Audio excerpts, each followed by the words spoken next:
Hello and welcome to the 2022 Be Original America's Virtual Student Fellowship. Thanks for tuning in. We're excited to have Heller here for this afternoon's presentation. Now, I'm happy to introduce our speaker today. John Edelman is a respected design industry leader with decades of experience ranging from the CEO of Herman Miller Consumer Group to Design Within Reach, and now CEO and president of Heller. He has also served on the DIFA Board of Trustees for over a decade and currently serves on the Board of Design Leadership Network and the Be Original America's Board of Directors, where he holds the position of ambassador. His experiences have informed his expertise in strategic growth across a broad range of contract, trade, and lifestyle industries. John, welcome. Thank you so much, and thank you for giving me the opportunity to hopefully entertain some people today. So hello, everyone. I'm an interesting part of the design universe as I oftentimes do different jobs. So throughout my general career, I will hire you guys will hire me, I will present your stories, I will work for you, I'll tell your stories. And it's kind of the rare hybrid. We've worked with consumers, we've been to the trade only, we've done the hybrid, we've promoted internationally. So there's not a lot of people that have done that exact type of work that I've been able to do over the years.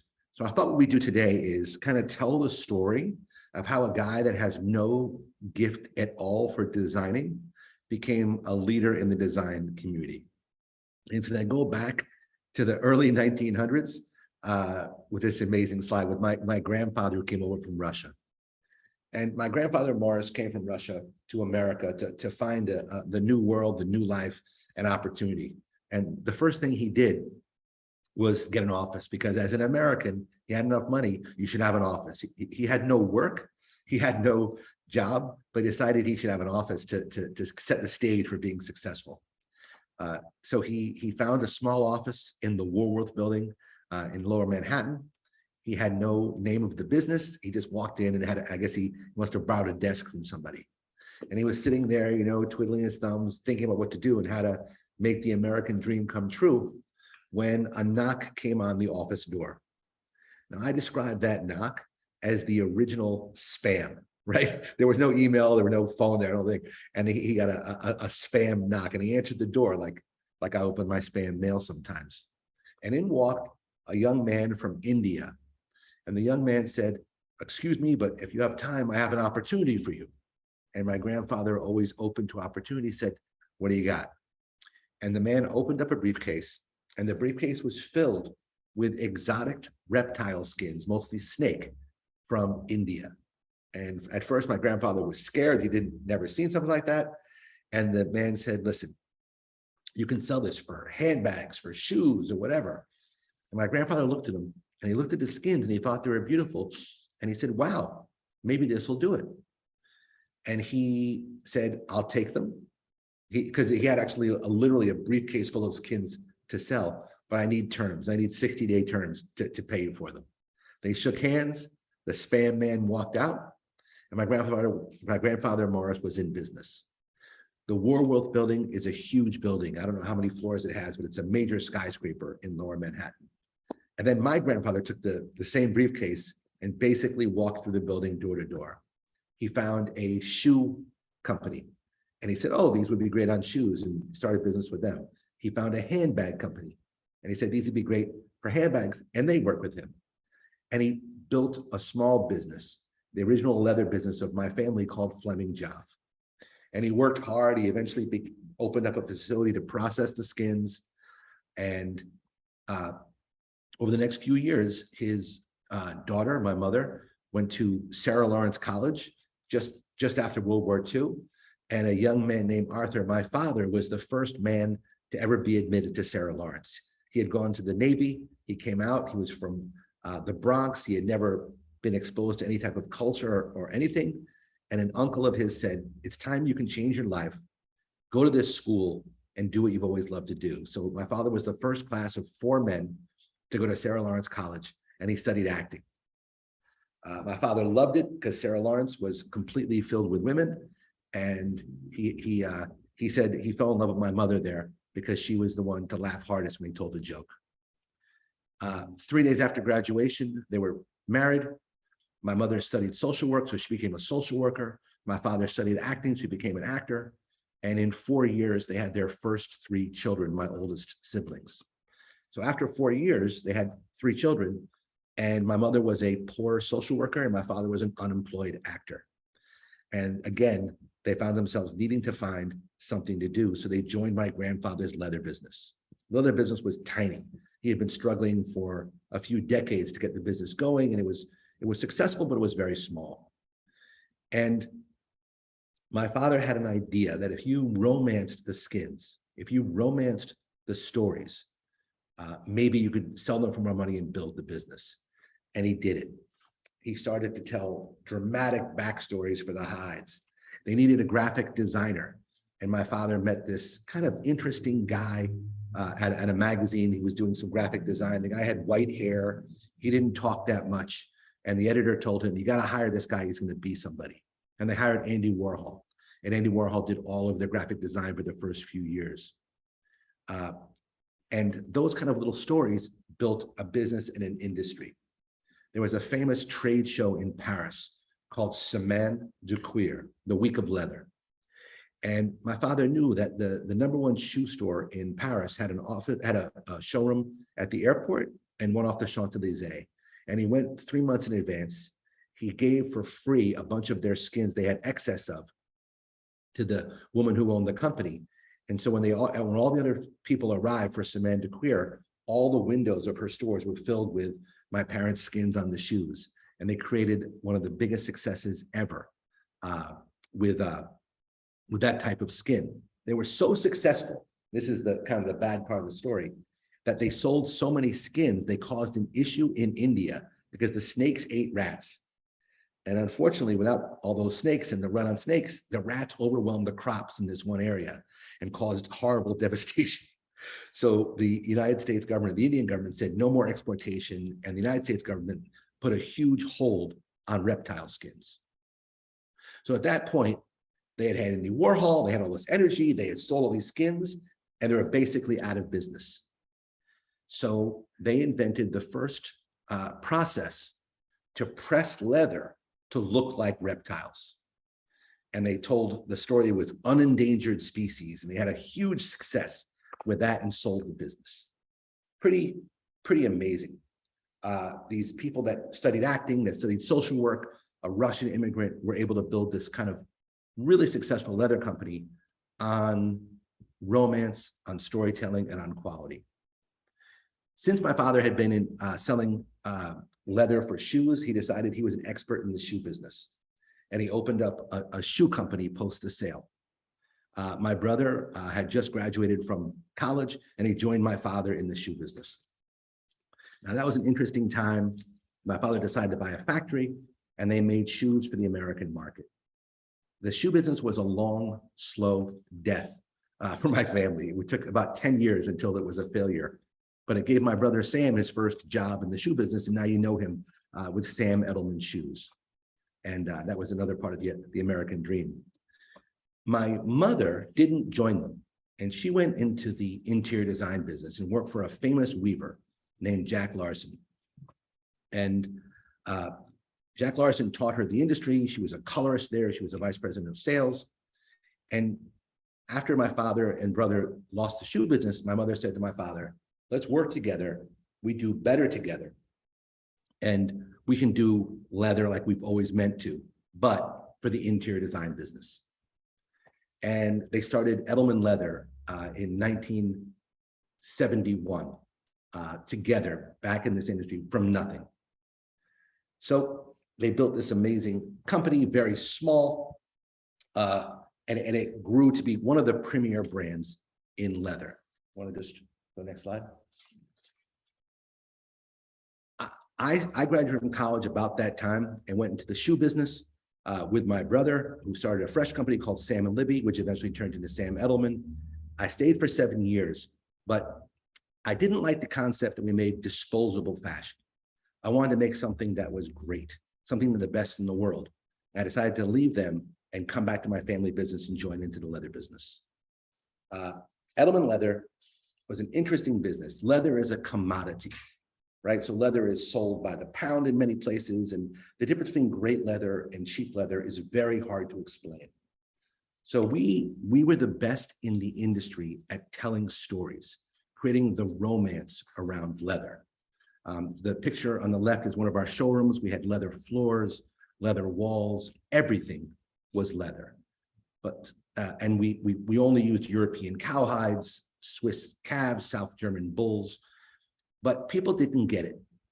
And so my father used his theatrical background to make up amazing stories about the leather. Whether it was found in a sunken Russian ship, or whether it was hand dried in Scotland, we had romance, romance, romance. I had knowledge from the shoe business of how to grow a business, and they had knowledge of how to make leather. And over about, let's call it 13 years, we took the business from $2 million to over $65 million in volume, and became the highest quality leather business in the interior design business.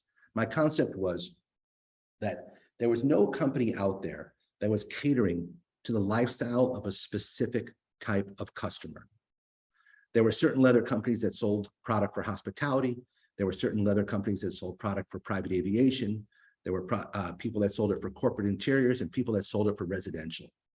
And I said, why don't we do all of those markets, but focus on the consumer that knew how to work and wanted the best. That consumer was the interior design community. And we focused. And we grew the company from, I think I mentioned that, but from 2 million to close to $70 million in a very short period of time, creating an environment that catered to those designers. We learned about the design community, an educated community. It's going to be you guys, people that demand the best and can understand what the best is. And it was probably the most transformational period of my life, because we made something that was the best in the world, that would last forever, and made people's lives better. And we got to touch and work with the greatest designers arguably in the world, whether it was Peter Marino or Frank Gehry or whomever it was at the time. We had access to them because they wanted the best in the world. They wanted a custom crocodile in light green. We'd be like, no problem, we'll do it in a day. We need, Tiffany needed exact Tiffany blue for their corporate office. Yes, no problem. The CEO of Hermes wanted a desktop with raw leather. We'd make that. And it became this unbelievably energetic, exciting business. So we grew to a certain size. When I had been in the shoe business, I was stationed in Brazil and learned Portuguese. And at the leather business, about 25% of my time was spent in the warehouse, literally sorting hides. And I had sponsored 11 Brazilians to become legal in the United States because it was a passion of mine. And when I was sorting hides, I would speak Portuguese to them and they would speak English to me as I would teach them the new language. And at some point, they were all telling me how they were buying homes and at the prices they were buying and how it was this amazing phenomenon with bank mortgages and this and that. And I said, well, when are those loans due and what happens? And they told me this story and I said, listen, I think we're going to have some problems in the economy. And it was the mortgage crisis coming in 2007. So I called a family meeting. My business partner, John McPhee, who I had been in business with since the shoes, and said, we're going to have a problem in the economy. I think we need to sell the business. My parents were getting older and it was the right time. So that was the first time I got involved in actually selling a company, which is its own long story. But we ended up selling the company October 1st, 2007 to one of the best design companies in the world called Knoll. October 1st, 2007 was about 5 minutes before the great collapse. And we got out kind of in the nick of time. I'll never forget being at an aircraft trade show in 2008, and the market dropped like 3,000 points in a day. And we were kind of saying like, that stinks, but I think my parents will be fine. They're 80 years old and they'll be okay. All these years were extremely aggressive, traveling every other week at a minimum, moving nonstop. And I had a wife and 2 children. I had promised my wife, listen, the minute we sell Edelman, I'll take some time off, I'll focus, I'll be a better person, I'll do this and that. So we sold Edelman Leather, and I told her I'd take 6 months off. Just before we sold the business, we found out that a friend of ours had, and I'll say accidentally because it was accidentally, purchased almost all of Design Within Reach. Design Within Reach was going out of business basically, and they bought it for in stock, and he bought too much and ended up owning controlling shares in the business. My partner and I had lunch with them, and they said, they told us the story, and we said, listen, they said, have you ever heard of Design Within Reach? And I said, yes, I think it's one of the greatest companies in the marketplace. Edelman Leather had been graded into Herman Miller, so we knew Herman Miller very well. We had sold the company to Knoll, so we knew Knoll very well, and blindly walked into this new opportunity of buying Design Within Reach alongside the investor. Crazy time. Instead of taking 6 months off, we took 6 days off and got into this world. So I'm going to slow down a minute and just go back to what led us here. Shoe business, working with retailers, understanding retail, and saying yes to every single opportunity that came near us.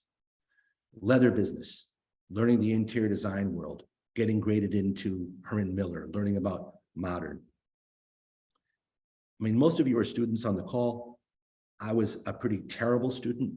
I didn't understand what I was interested in, and I barely got through school. I failed French 1, maybe 3 times. When I went to Brazil for the shoe business, I literally learned conversational Portuguese in 6 weeks and was fluent in the first year.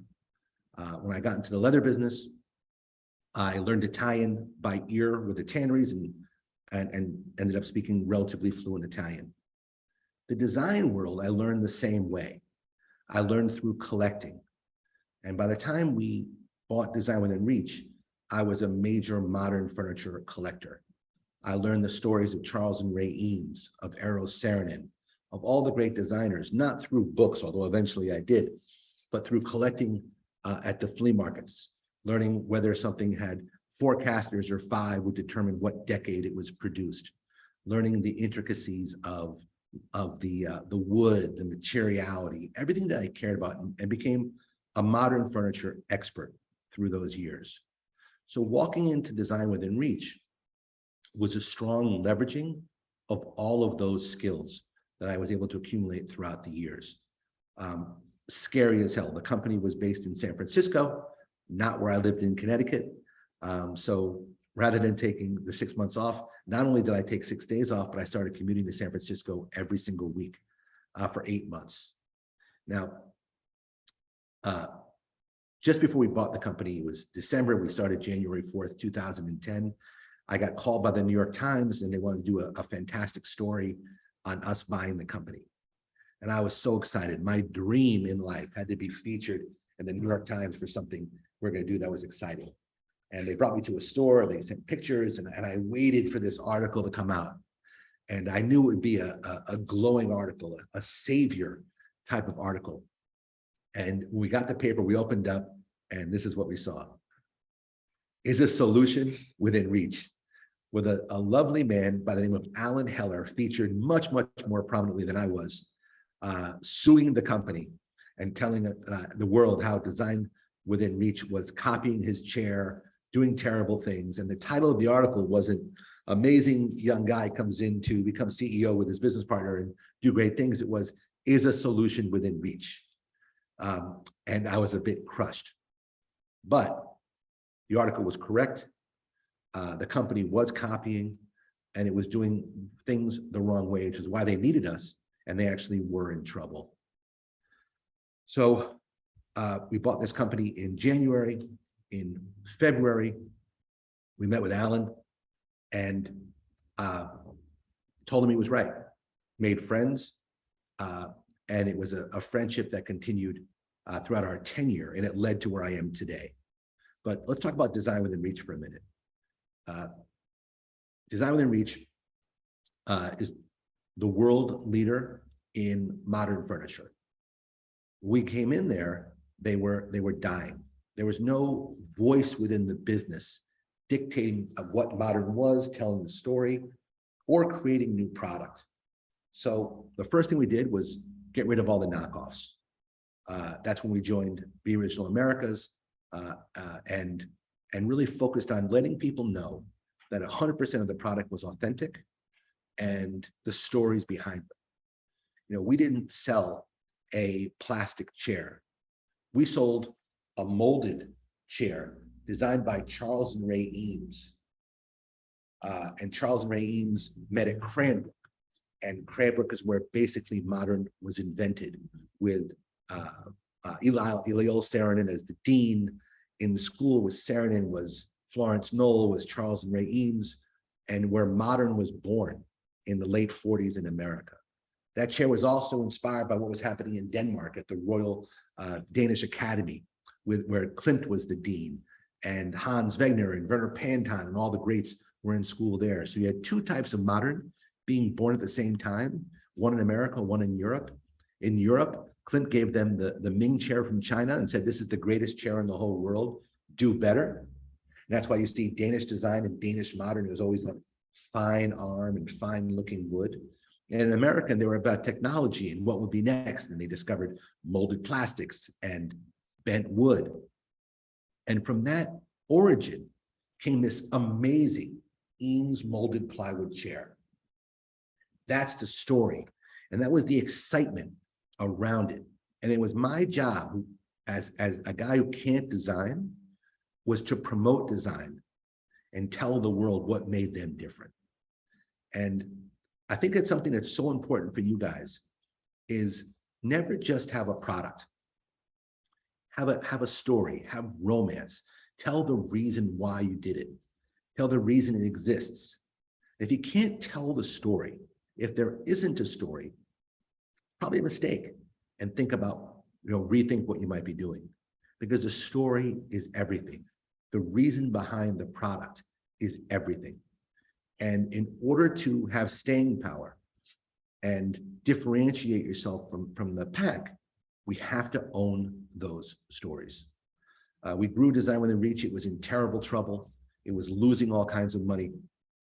And we couldn't make money just, let's go back. Let's talk about Charles and Ray Eames. Charles and Ray Eames became famous because the Museum of Modern Art had a design contest, the chair of the future. And Charles and Ray Eames entered the contest while they were still at Cranbrook with a molded plywood chair and won the contest with the MoMA. What was interesting about the contest was that Bloomingdale's had agreed to sell the product, and Herman Miller had agreed to produce the winning product. So Charles and Ray Eames right away had Herman Miller and Bloomingdale's as a place to sell. And George Nelson, who was the design director at Miller, had enough humility and intelligence to put his own talents aside and bring in Charles and Ray to run this business. And that was in the 50s. 2010, there wasn't anybody that could find design, get it made, and then retail it. So what we decided to do was not just resell the classics, but search the world for the next great designers, tell their stories, right? And every catalog we did, which we mailed 1 million catalogs a month, we told the story of the designer first, a short, memorable, repeatable story about the designer, and then talk about the furniture. We had an amazing designer named Jeffrey Burnett. Now, Jeffrey in person, he's a little dull. But if you go peel the skin off a little bit, Jeffrey's kind of amazing. He was a motocross racer, world traveler, helicopter skier, and we romanced him and we told his story. And we launched the flight recliner with him, because the concept was, it wasn't just a chair. It was a chair designed by Jeffrey Burnett, who had so many injuries from crashing, skiing, and falling with his motorcycle, that he needed the most comfortable chair in the world when he was in a lounge or something. So we called it the flight recliner, as a place to go to a lounge and relax in the chair and not hurt your broken bones. And it was kind of game changing, because the designers didn't have another advocate out there. How else could they promote their name? Immediately you went from being unknown to having your story told in 1 million catalogs a month. At the time, Architectural Digest had a circulation of 800,000. House Beautiful was 500,000, et cetera, et cetera. We were mailing 1 million catalogs a month, telling the stories. So every product we launched, we worked with the designer, we told their backstory, the reason for the product. We had a huge success. We grew the company from basically bankrupt in 2010, doing about $100 million, to in 9 years doing $500 million and making money. The investor wanted out, and at that time he had his money parked long enough, and it was time to sell the business again. We were prepared from the Edelman sale. We knew how to do it, what to do, and went through this whole grueling process again. And this time it was Herman Miller that came and bought the business. What was interesting was, as much fantastic design as Herman Miller owned, they had no way to sell it. And they needed us to be their spokesperson to tell the history of the product and the stories, to give legitimacy to the brand. And in 2010, we actually were able to sell the business. It was pretty unbelievable. This time I took time off. I took almost 2 years off. The grueling toll that Design Reach took was palpable. And I did spend more time with my children. I did spend more time with my wife. COVID hit during that time. And it was probably one of the most fantastic couple of years of my life. For the first time, to think clearly, to design my future rather than letting the future design me. And if you ever get the opportunity in life to choose that, I think it's really important. I think your generation today understands that a lot better than mine did. Do what makes you happy, and you never work a day in your life. It sounds like an old adage, but it works. It's true. If you love what you're doing, life is way better. So I decided I wanted a simpler business. I wanted to work with great design. I wanted to promote it, and I wanted it to be modern. Just a second. And modern to me is, and I was I was the curator of Modern for America for 10 years, right? Modern is aesthetically beautiful, built for a purpose, no ego in the design, and it can go anywhere, whether it's in a barn or a skyscraper, a church, or a schoolyard. It fits anywhere. Think about the Eames Lounge and Ottoman. You don't need to design a room around the Eames Lounge and Ottoman. You can put it anywhere. Some of my biggest failures at Design Within Reach is where we work with interior designers to design furniture because they couldn't design one piece at a time. They needed to design a whole room to make things look proper. When you can design one piece at a time and make it work anywhere, that was our definition of modern. So I wanted to be modern. And I had been friends with this guy named Alan Heller forever. I decided I wanted to buy Heller furniture. So Heller, that's fine. So Heller is a very interesting business. They made molded plastic, injected plastic, high-end furniture with fantastic designers. So Alan was ill. It took a long time. We ended up being able to make a deal to buy the company. I did oftentimes at Design Within Reach 10 times more in a day than the company was doing in a year. And we decided to go small and start from scratch. And that was 8 months ago. So what did we buy? We bought a collection of 3 collections of furniture and an amazing brand storytelling. The brand was designed by a design duo named Massimo and Leila Vignelli. Massimo and Leila are the most seen graphic designers of all time. They did everything from American Airlines, Bloomingdale's, Knoll, Ford, Ducati, the New York City subway map. And somehow, little Alan Heller, who had a tiny business, got them to design the logo for Heller. At the same time, they had won an award in Italy called the Compasso d'Oro Award for the plates and mugs that they had created. The plates and mugs were kind of amazing. They won awards, but like many Italian companies, they were kind of swindled, and that business died. Alan said, "You've done my logo. I love you guys. Can I take these mugs and plates and make a business?" And he started Heller. and they decided with something called Hellerware. Huge success, and put the name on the map. And then he said to them, you guys are so talented. Can you design furniture?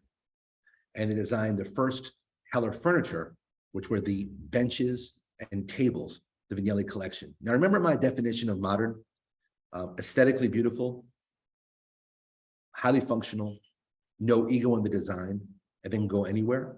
For me, the Vignelli collection was just about perfect as modern. And you know, I tell the story of them. They go in museums, they go in schoolyards, they go in people's homes, they go indoor, they go outdoor, kind of perfect. So the next, Alan was looking for a chair. It's very difficult to run a business just on benches and mugs and saucers. So he said, who's the best known and most respected chair designer of the moment? Mario Bellini. Now, Bellini is here holding the classic cab chair from Casino over his head. And Alan thought that was the greatest chair ever, right? Perfect, nothing that's not essential, no ego in it. When I say ego in the design, there's no bells, there's no ribbons, there's nothing extra in the design. And again, charming Alan Heller said, Mario, work with me, and he did. And they designed the Bellini chair for Heller.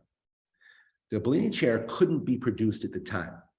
No plastic chair had ever been made with the thin legs. It didn't exist. And in 1998, Mario Bellini and Alan used the first gas-assisted injection technique to make those thin legs strong. So imagine, like, when you downshift a car and get that extra, surge of energy. That's what gas injection does, and it pushes the plastic deep into the legs and made the chair strong. And again, he won every award in the world, Passo d'Oro, and made a huge success and continued to build the business. Next, he said, I want to work with an architect. Next, I said we wanted to work with an architect. And architects are very difficult to work with to make furniture. It's very, very, very high failure rate. And Alan didn't want something that was going to go to a museum. He wanted something that would be used every single day. And he wanted an architect that was so well known that you could just look up at a building and you know who designed it. And the only person at that time, honestly, was Frank Gehry. Whether you were a design aficionado or a layman, when you saw his buildings, you understood that it was something different, and it was Frank Gehry. Again, these shapes weren't possible until Gehry came along. He worked with an aircraft company called Dassault and used aircraft technology to create new shapes in architecture.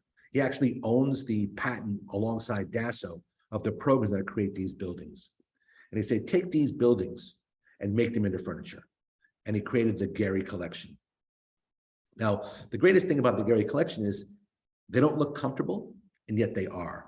The cubes go anywhere. That chair, I can tell you, I was at a trade show, and my back hurt so bad I had to sit down, and I was scared. And I'll go back one. And I sat in that chair, and I couldn't believe for half an hour how comfortable it was, although it didn't look comfortable. One thing that's really important to us, and to me always, if you're going to make a chair, make it comfortable. My mother always told us it costs just as much to do something poorly as it does to do something well. And they did this very, very well. When we bought the company from Alan, Alan was not big on record keeping or contracts, and he actually didn't have the rights to sell us all the designs. So I had to travel around the world, meet with these designers just after COVID, and get them to trust me and give me the rights to the furniture. So I called Frank Gehry's office. They said, listen, he'd like to meet you. I said, sure, we'll do a Zoom call. It was during COVID. And he goes, no. He wants to meet you in person. Okay, I said, I'll be there Tuesday. I flew to LA. Frank did no diligence on me. They didn't know who I was. They didn't know about Design Within Reach. And it took me about 45 minutes to get him to lighten up. And then we made friends. And I had one of the most amazing experiences of my life. Frank Gehry gave me a personal tour of his entire studio, just the two of us. And in the studio are all the scale models of his buildings. So I walked with 92-year-old Frank Gehry through his own studio, looking at his buildings in miniature. And he would reach in and he'd slowly take the top and lift it off and show me the acoustics of a cathedral. He showed me the new Louis Vuitton campuses he was building in France, and basically blew my mind and let me have the rights. So this is us together in LA. about 5 minutes after the tour. Pretty unbelievable. So got the company going. We had the 3 collections. What's next? You can't really live off of that. So the plan is now to do the same thing we did before. Tell the story of great designers and bring new product to the marketplace and make it easy and accessible. So the first product is a product by Massimo and Leila Vignelli that never made it to production, which is a rocking chair. Now, it's never been done. I know it looks simple, but a molded, simple rocking chair has never been made. If you look at the picture, it looks very small. And I was tortured by this. So I said, how are we going to let people know that it's comfortable and it's not so small? So I worked with my partner, Andrew. I said, Andrew, help me fix this problem. And they went to New York. They took the chair in the street and created this little video. That's Andrew.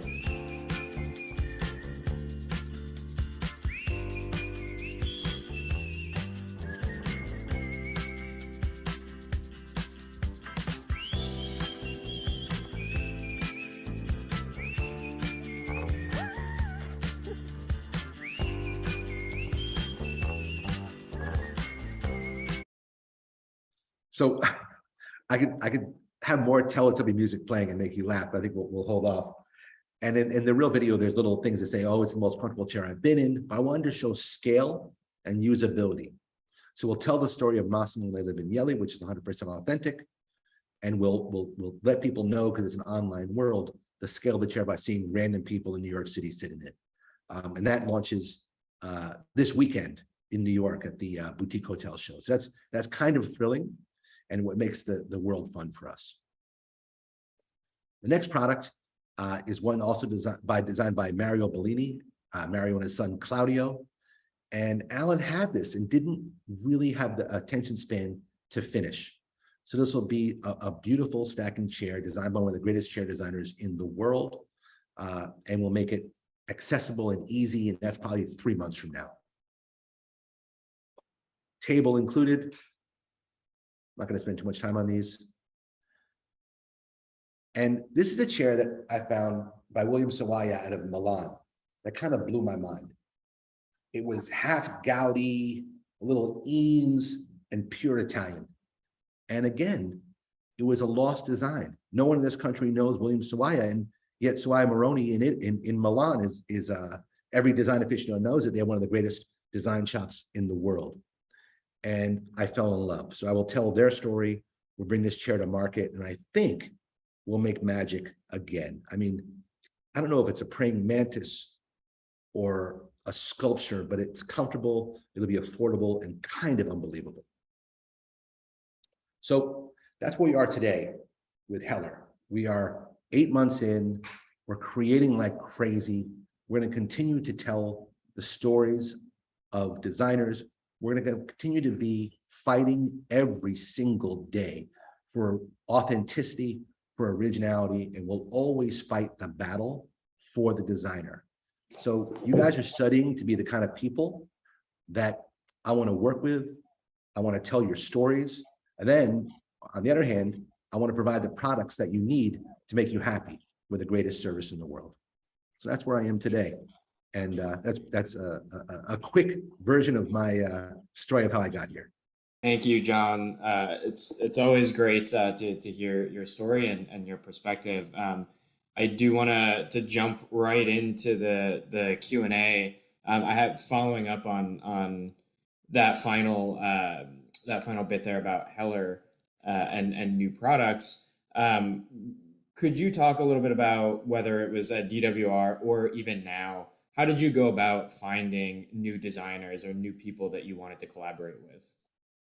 I mean, I had a whole team at the time, right? So we were constantly scouring, whether even Instagram. We go to Europe and look for them. We had submission weeks where once every month, every Tuesday, we'd have people submitting new design. We had our ear to the ground, from trade shows to design school events, and anywhere we could. It was a group effort and not easy.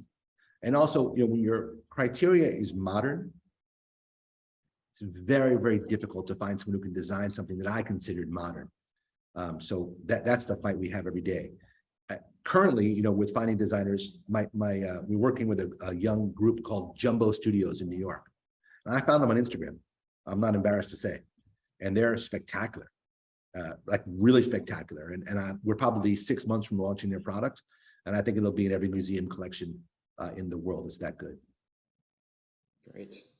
What is it about design and the design industry that you love so much? I mean, there's a lot to love. For me, like, if you're going to be in business, you have to provide food on the table for your family. I think if you can do it doing something that's beautiful, something that lasts forever, and something that makes people's lives better, then that's the greatest gift in the world. And working in the design world allows me to do that. In addition, the design world, especially interior designers, are highly educated. And if you can work with a highly educated consumer that knows what they want, you're always going to be better off. I love making something that's, in my opinion, can actually be forever, something that goes up in value rather than down. And that's just, to me, extremely exciting. I get excited literally when I wake up in the morning. I'm excited to go to work. To jump back to designers for a moment, is there someone in particular that you haven't worked with or haven't collaborated with that you would love to in the future? Yeah, I like to work with Studio Gang in Chicago. I think she's amazing. I haven't reached out yet. We've just been, we're 8 months in, but I think she's kind of perfect. And that's, again, it's bringing the architecture into product, which I have not seen her do. And I think that'd be pretty cool. So if I get picked up on the internet and she sees this, let's go to town. John, you are clearly a confident guy. Is there something that makes you scared? My wife leaving me. No, like I'm scared. Like, I mean, the economy can crash, and great design will always survive. I don't like knockoffs. They don't scare me. I think it's a fight. I'm not scared of a fight. So I think, no, I'm not scared. I'm not scared. Nothing really makes me scared. Life is too short to be scared of something in business. We can always overcome that. Do you have an advice for students that might be working now and creating things that to potentially put their work out there in a way that makes it accessible and maybe makes them able to be discovered by a brand like Heller, their work in particular? I think before you want to be discovered, work on making great product or great design, because then you'll find an audience at some point. So the biggest issue, and I've said it 3 times in this talk, is ego. Who are you designing for? So designers need to have relatively large personalities, but the ego has to come out of the design. So you're not designing for yourself, you're designing for other people, and you're designing with a purpose. And focus always on great design, and the rest should follow. I can't explain at 55 years old social media to these guys. They know it better than me. That you'll be found, but don't compromise on design. And you have to stay true to your ideals. You don't have to be modern. I'm modern. Okay, I shopped in Restoration Harbor last night, which there wasn't a modern piece in the whole building yet. They're successful. Design what you love, don't compromise, and the rest should follow. Use great materials if you can. Use innovative materials. And it's not about being expensive, it's about being great. I'm working with some of the greatest designers in the world, and I'm making a chair that retails for $250. That's accessible modern. I'm not scared about price being too low or too high. It's all about design. And that's what gets so upsetting with knockoffs, because rather than just thinking about buying something in your budget, they have to buy the more expensive piece and copy it. And to everybody out there, every time you buy a knockoff, you start to slowly deteriorate the future of design. Because for every great product, you have to fail 5 or 6 times. That's very expensive. And when you buy a copy, you take the funding away from the next great design. And there won't be anybody discovered if that happens. Could you talk a little bit about the challenges that maybe you have faced with that market of knockoffs and how they're impacting the design industry's larger stories about craftsmanship and longevity and even sustainability? Yeah, I mean, we're about to launch a new chair, and we are going through the most grueling and painstaking testing process for the chair. 500 pounds, 5 million times sitting on it, and machines that spread the thing back and forth and smash it.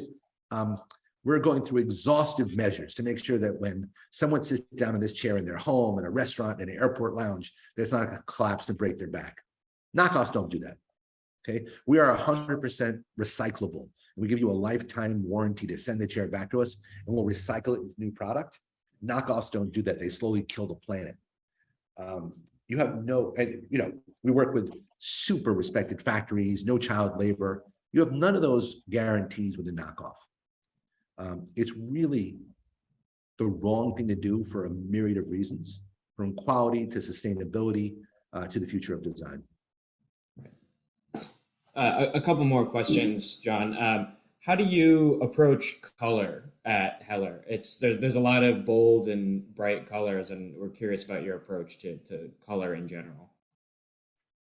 I've had multiple approaches through my career.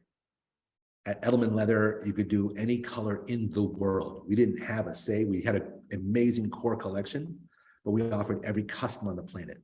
At Design Within Reach, we were the king of neutrals and black and white because we had to buy the things in advance and warehouse them, and we were safe. And also, most people wanted that. At Heller, we take ourselves a little bit less seriously. And we've come to the realization that with true modern product, the color dictates the use in so many ways. So if you take the classic Gehry cube and show it in silver, it belongs in an austere environment, in a museum setting, in the lobby of a building. If you do it in pink or yellow, it goes to a playground or a park. So we like with Heller, just not to take ourselves too seriously, but give the client the opportunity to choose the mood of the product by the color that we offer. So the bright reds, the greens, the yellows, they go beautifully with your serious gray and black and white. So I think we try to do it a little bit tongue in cheek, but give you the opportunity to be to have your personality expressed through your color choice. Another way that personality is expressed at Heller that I'm familiar with is the Heller bus that you have. And as far as spreading the brand message, I was wondering if you could. There you go. We actually have this, people, full size. I don't have a photograph here. Is there a place where that will be that maybe people could check out? Yes, if you're going to BDNY this weekend, we'll be driving the bus around with the Gehry cubes bolted to the top. Heller was founded in the 70s. The bus is 1970s. I describe the bus as something that just makes you happy. Almost like I say, if you look at the bus and don't smile, you're the kind of person that looks at a puppy and doesn't want to pet it. So I went old school in the marketing, and we'll be having that at trade shows and driving around to design firms and just having a little fun with it. Great. Do you can you speak to maybe as a kind of like wrap up here, as what advice do you have from all of this varied experience that you have throughout your career? What's advice that you would give to students that they might not get in the classroom? So there's so much, first of all, stay humble, right? When I call stay humble, say yes. If the garbage bags are full, empty them. Say yes to every single opportunity, because you will learn no matter what you're doing. If you want to be in a design firm and the job you want is in there, take another job and work your way in. Say yes. When you're working with a client or with anybody, ask questions. My philosophy is whoever asks the most questions wins, and it works every single time. If you're going to be an interior designer, you have to be your client's therapist. to know how they live. Do they like to eat at home? Do they watch movies? You have to know everything. And once you have that, you have the ability to serve your client, right? So people always say, oh, that John Edelman, he's an amazing salesman. I have never sold anything in my life. I've defined needs of people and then provided the service. Once you sell, you're short term. When you provide a service, you last forever. So say yes, ask a lot of questions, and honestly, be nice to everybody. Be nice to the people selling you swatch cards, to the people coming in doing presentations, lunch and learns and this and that. Be nice to everyone. It never serves you to be rude, to be condescending, to be too busy for people. It'll come back to you 1,000 times in life being nice to people. The expression is be nice to people on the way up because you might see them again on the way down. I mean, that's probably true, but be nice to people because it's the right thing to do, right? Don't do it for gain. Do it because it's the right thing to do. And you will always benefit. And that's a side effect of doing the right thing. Fantastic. John, thank you so much for your time today. We really appreciate it. Thank you everyone who attended today as well and submitted questions in the chat. If you haven't yet, please check out the links that we shared in chat to follow Heller on social media, to check out their website. And additionally, you can look at beoriginalamericas.com or at the link in chat to check out the schedule for the rest of the week and see if there are other fellowship sessions you'd like to attend. We hope to see you in the next one. Thank you very much. Support the Original Americas. Thank you.